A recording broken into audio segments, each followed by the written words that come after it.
You've all heard of the smile dog, right? That terrifying picture of a husky smiling in a demonic way. Yeah, that one. Well, I was looking at internet memes and scary stories a few months ago. I stumbled across an urban legends video, which I found intriguing. I watched the video and it told us a few basic facts about spontaneous human combustion and sleep paralysis. The video also contained a couple of screamers to kill the mood a little. The end story was a smile dog. It simply presented the picture and told the viewer the legend. I researched it a bit more and found it to be terrifying but quite cool. I began talking about it to my friends in school the next day. It turned into something of a common interest. People would often use it jokingly, like in a history lesson our teacher told us that he collapsed on the floor and my friend leaned towards me and said, "I guess he saw a smile dog," and it would often make us laugh. We then found other stories such as Red Mist or Squidward Suicide and Candle Cove. We dropped the subject of Smile Dog for a while after that. In our school, we often talked to this boy. He was called Michael. He was a strange child. He never spoke to us, and he would often keep to himself. We had no idea where he would be at lunch times. He wouldn't be hanging out with us, but we found it not to be our concern. He would often leave lessons early to visit a hospital as he was a rather sickly child. He told me of only a few of his afflictions, the most noticeable being epilepsy and schizophrenia. He would never show signs of these, though. If we mentioned them, he would often laugh them off and dismiss them. He approached me one day and inquired about Smile Dog. I replied, "Oh, that thing? Yeah, that's obviously fake." "Can I see it?" I didn't save it or anything, but just look it up, okay? I was busy with homework at the time, and when people try to talk to me, I'm rather irritable. He walked off without looking back. I didn't see Michael the next day. He was supposed to be in a few of our lessons, but he wasn't there. Nobody, not even the teachers, knew where he was. It was after our first lesson I was called into the headmaster's office. The headmaster sat me down in front of his desk and told me, "Your friend Michael has been instated to a psychiatric hospital. Apparently he saw something scary and he keeps having visions of it. Have you any idea what that might be?" I immediately remembered Smile Dog.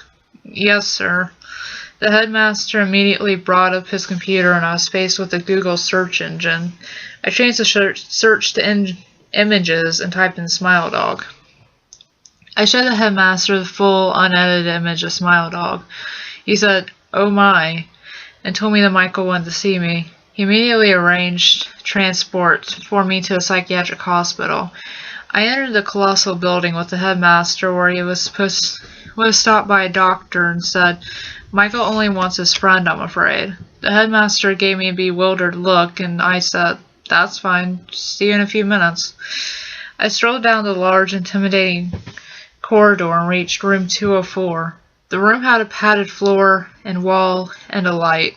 No windows except a minuscule viewing slot through the door. I walked in and almost vomited. Michael was laying face down in the middle of the room, with his hands still gripped tight on his neck. He was dead. There was a hastily scrawled note left next to him. It was from me. "Josh, I saw the Smile Dog you showed me. It's everywhere. No matter what we do, it cannot be stopped. It appears even in the brightest moments of your life. It will always be watching, never moving. It will not go away. Why did they put me in this room? Why?" I had no escape. No matter how much I kicked off, the doctors would not believe me. This was the only way out. What if the dog is still there during death? When you are weak, incapacitated, he will drag you down to hell from where he once came. This is the reality, Josh. Do not ever mention Smile Dog again. I pocketed the note and alerted the doctors. Upon further inspection of his body, his hands was blocking a horrifyingly vicious bite into his neck. The teeth marks matched that of a dog's, a Siberian husky. The aftermath. I keep going over and over that note in my head. I can't believe it. He was such a nice boy. I regret every bad thing I ever said to him. Why did it have to end this way for him? There's a small part of my head that I am responsible, and another portion of my head believes that it's all fake, and I should have been more aware of Michael's afflictions. The only trouble is, I'm running out of options to believe here. I didn't know schizophrenia was contagious. I keep seeing that damnable dog in the corner of my eye everywhere I go. It's starting to get on my nerves. Wait a minute. Is that... No. I'm hearing panting and scratching on my door. Let me investigate. I'll be back in a second.